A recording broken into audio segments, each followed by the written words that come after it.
തെരുവുനായ പ്രശ്നത്തിൽ അസാധാരണമായ നീക്കവുമായി സുപ്രീം കോടതി. പശ്ചിമബംഗാൾ, തെലങ്കാന ഒഴികെയുള്ള എല്ലാ സംസ്ഥാനങ്ങളിലെയും കേന്ദ്രഭരണ പ്രദേശങ്ങളിലെയും ചീഫ് സെക്രട്ടറിമാർ നവംബർ 3-ന് നേരിട്ട് ഹാജരാകണമെന്നാണ് സുപ്രീം കോടതിയുടെ നിർദ്ദേശം. ഡൽഹിയിലെ തെരുവുനായ പ്രശ്നവുമായി ബന്ധപ്പെട്ട് കോടതി നൽകിയ ഉത്തരവ് വലിയ പ്രതിഷേധങ്ങൾ ഉയർത്തിയിരുന്നു. മൃഗസ്നേഹികളുടെ സംഘടനയടക്കം പ്രതിഷേധമുയർത്തിയ സാഹചര്യത്തിൽ പിന്നീട് കേസ് വീണ്ടും പരിഗണിച്ച കോടതി തെരുവ് നായ്ക്കളെ പിടിക്കുന്നത് സംബന്ധിച്ചുള്ള ഉത്തരവിൽ ചില മാറ്റങ്ങൾ വരുത്തുകയും ചെയ്തിരുന്നു.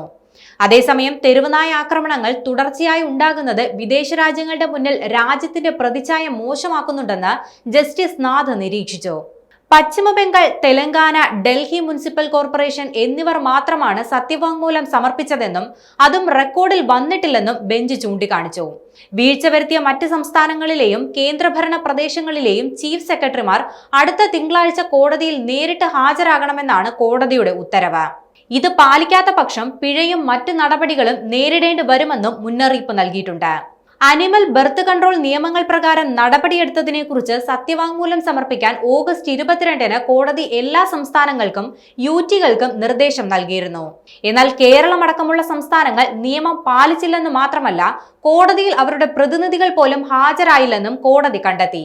ഇതിനെ തുടർന്നാണ് ജസ്റ്റിസുമാരായ JB പർദിവാല, R മഹാദേവൻ എന്നിവരടങ്ങിയ ബെഞ്ച് ജൂലൈ 28-ന് സ്വമേധയാ കേസെടുത്തത്. നേരത്തെ വാക്സിനേഷൻ നൽകിയ നായ്ക്കളെ തിരികെ വിടുന്നത് കടുപ്പമേറിയ നടപടിയാണെന്ന് ചൂണ്ടിക്കാട്ടി ഓഗസ്റ്റ് 11-ലെ ഉത്തരവ് ഓഗസ്റ്റ് 22-ന് ജസ്റ്റിസ് വിക്രംനാഥ് അധ്യക്ഷനായ ബെഞ്ച് സ്റ്റേ ചെയ്തിരുന്നു. വന്ധ്യംകരണം, വാക്സിനേഷൻ എന്നിവയ്ക്ക് ശേഷം നായ്ക്കളെ അതേ സ്ഥലത്ത് തന്നെ തിരികെ വിടണം. പേവിഷബാധയുള്ളവ, രോഗം സംശയിക്കുന്നവ, ആക്രമണ സ്വഭാവമുള്ളവ എന്നിവയെ മാത്രമേ ഒഴിവാക്കാൻ പാടുള്ളൂ എന്നും കോടതി ഉത്തരവിൽ പരാമർശിച്ചിരുന്നു.